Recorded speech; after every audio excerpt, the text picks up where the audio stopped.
पाकिस्तान इस वक्त सिर्फ इंटरेस्ट पेमेंट्स में 8,054 अरब रुपए हर साल अदा कर रहा है। और सबसे हैरान करने वाली बात, असल कर्ज अभी भी लगभग उतना ही है और ये कोई अपोजिशन का क्लेम नहीं है। यह पाकिस्तान गवर्नमेंट के फेडरल बजट 2026-27 का ऑफिशियल फिगर है। और अगर आप सोच रहे हैं बजट तो वैसे ही बहुत बड़ा होता है, इसमें इतना क्या मसला है, तो जरा अगले नंबर सुनिए। पाकिस्तान का पूरा फेडरल बजट 18 खरब 77 अरब रुपए है। उसमें से 8,054 अरब यानी लगभग 46% सिर्फ डेट सर्विसिंग पर खर्च हो जाता है। मतलब हुकूमत जितना पैसा खर्च करती है उसका तकरीबन आधा हिस्सा सिर्फ कर्जों के इंटरेस्ट की अदायगी में चला जाता है। सोचिए अगर आपकी सैलरी का आधा हिस्सा हर महीने सिर्फ बैंक के इंटरेस्ट में चला जाए, ना घर के खर्च, ना बच्चों की फीस, ना सेविंग्स। पाकिस्तान की फाइनेंशियल रियलिटी कुछ इसी तरह की है और जब इसका मुकाबला दूसरी प्रायोरिटीज से करते हैं तो तस्वीर और भी वाज़ेह हो जाती है। हेल्थ का बजट सिर्फ 32 अरब रुपए है, एजुकेशन का 113 अरब रुपए, development projects, roads, dams, schools और हॉस्पिटल्स यानी PSDP का बजट 1000 अरब रुपए है। लेकिन डेट सर्विसिंग पर 8,054 अरब खर्च हो जाता है। यानी मुल्क अपनी तरक्की से कई गुना ज्यादा कर्जों के इंटरेस्ट पर खर्च कर रहा है। अब सवाल यह है, हम यहां तक पहुंचे कैसे? पाकिस्तान ने अपना पहला IMF लोन 1958 में लिया था। उसके बाद से आज तक हम 22 बार IMF प्रोग्राम में जा चुके हैं। हर दफा तकरीबन कहानी एक ही रही। इकोनॉमिक क्राइसिस आया, लोन लिया गया, कुछ अरसा रिलीफ मिला, फिर वही मसाइल दोबारा खड़े हो गए। क्योंकि लोन कभी भी लोन का परमानेंट सोल्यूशन नहीं होता। असल सोल्यूशन होता है इकोनॉमी को इतना मजबूत बनाना कि मुल्क खुद पैसा कमा सके, एक्सपोर्ट्स बढ़ाई जाएं, इंडस्ट्री को ग्रो किया जाए और टैक्स कलेक्शन इंप्रूव की जाए। लेकिन हम अक्सर नया लोन लेते हैं पुराना लोन चुकाने के लिए। इसी को डेट ट्रैप कहते हैं।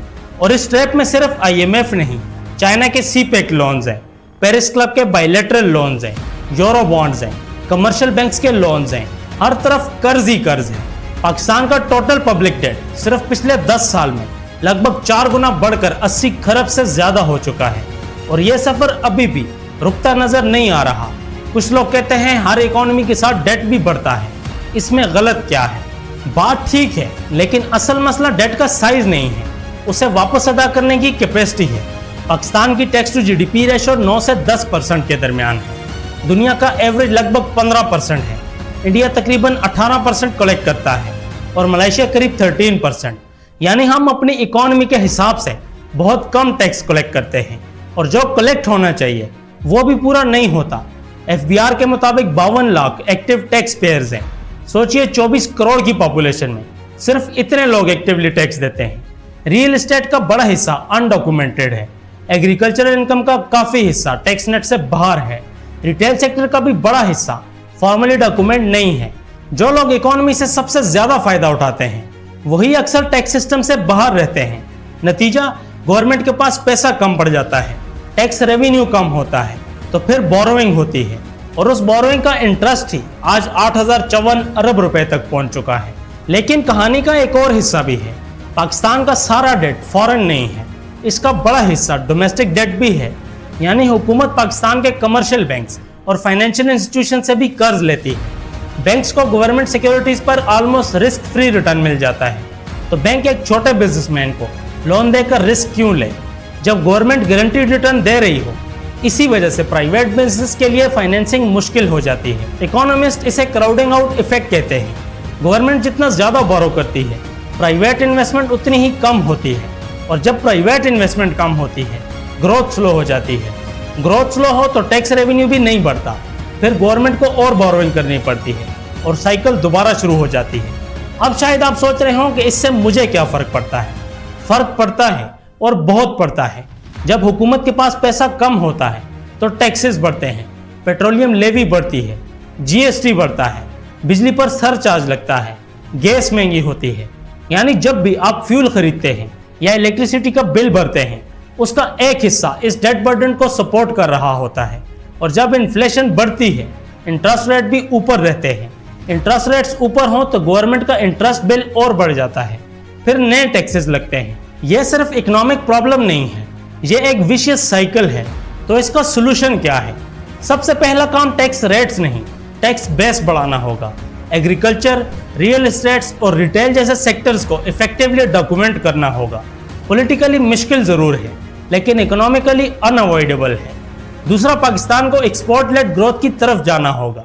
जब एक्सपोर्ट्स बढ़ती हैं, डॉलर मुल्क में आता है, रुपी स्टेबल होता है, इंपोर्टेड इन्फ्लेशन कम होती है, इंटरेस्ट रेट्स नीचे आते हैं और डेट सर्विसिंग का प्रेशर आहिस्ता आहिस्ता कम होने लगता है। यह एक पॉजिटिव साइकिल है, मगर इसमें वक्त लगता है। और तीसरा, स्ट्रक्चरल रिफॉर्म्स। सब्सिडीज को टारगेट करना होगा, टैक्स सिस्टम को सिंप्लीफाई करना होगा और इन सेक्टर को टैक्स नेट में लाना होगा जो सालों से उससे बाहर हैं। यह सब आसान नहीं है, क्योंकि इसका सियासी नुकसान फौरन होता है, लेकिन फ़ायदा सालों बाद नजर आता है और सियासत अक्सर अगले इलेक्शन तक सोचती है। पाकिस्तान के पास रिसोर्सेज की कमी नहीं है, ज़रख़ेज़ ज़मीन है, यंग पॉपुलेशन है और दुनिया के 3 अहम रीजन्स चाइना, मिडिल ईस्ट और सेंट्रल एशिया के दरमियान स्ट्रेटेजिक लोकेशन भी है। लेकिन जब तक बजट का लगभग आधा हिस्सा सिर्फ कर्जों के इंटरेस्ट की अदायगी में जाता रहेगा, यह पोटेंशियल सिर्फ पोटेंशियल ही रहेगा। 8054 अरब रुपए यह सिर्फ एक नंबर नहीं है, ये उन फैसलों का नतीजा है जो सालों तक शॉर्ट टर्म सोच के साथ किए गए।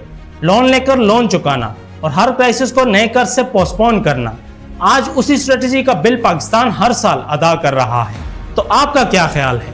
क्या पाकिस्तान इस डेट साइकिल से कभी बाहर निकल सकता है, या फिर हम इसी तरह कर्ज लेकर कर्ज चुकाते रहेंगे? अपनी राय कमेंट्स में ज़रूर बताएं। और अगर आपको इस वीडियो में कुछ नया सीखने को मिला तो चैनल को सब्सक्राइब ज़रूर करें, क्योंकि यहाँ हम वो बातें करते हैं जो अक्सर स्कूल्स की किताबों में नहीं मिलती, लेकिन हर पाकिस्तानी को मालूम होनी चाहिए। Thanks for watching. I hope you like the video. See you in the next one.